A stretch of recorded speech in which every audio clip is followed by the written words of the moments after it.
Most demanded একটি পরি gown বোরকা নিয়ে আসলাম। আপনারা টপস স্টাইলের পরি গাউন বোরকা অনেকে পড়তে স্বাচ্ছন্দ্য বোধ করেন। বুকের কাছে কুচি দেওয়া এবং হাতায় কুচি, শোল্ডারে কুচি, একদম লেটেস্ট ডিজাইনের গাউন বোরকা যাদের পছন্দ তারা আমাদের থেকে বোরকাটি নিতে পারেন।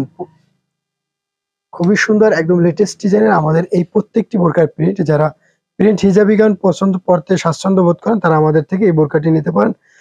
আমাদের এই বোরকাটির অনেকগুলি কালার রয়েছে, আমরা কয়েকটি কালার আপনাদেরকে দেখিয়ে দিচ্ছি। যার যে কালার ভালো লাগে সেই এই অবস্থায় স্ক্রিনশট দিয়ে স্ক্রিনে দেওয়া নাম্বার ইমো অথবা হোয়াটসঅ্যাপে যোগাযোগ করুন। আমাদের এই বোরকাটির হাতায় সুন্দর শোল্ডারে কুচি দেওয়া থাকবে, যার জন্য বোরকাটি কিন্তু খুবই ভালো লাগে। অনেকগুলি কালার থাকবে, আপনাদের যে কালার ভালো লাগে এখন স্ক্রিনশট দিয়ে আমাদের স্ক্রিনে দেওয়া নাম্বার ইমো অথবা হোয়াটসঅ্যাপে যোগাযোগ করুন। প্রাইস থাকবে মাত্র 1250 টাকা এবং সাইজ থাকবে তিনটি, 52, 54, 56। যার যে কালার ভালো লাগে এখন স্ক্রিনশট দিয়ে আমাদের স্ক্রিনে দেওয়া নাম্বার ইমো অথবা হোয়াটসঅ্যাপে যোগাযোগ করুন। প্রত্যেকটি কালারই কিন্তু সুন্দর, একদম প্রিমিয়ার কোয়ালিটির।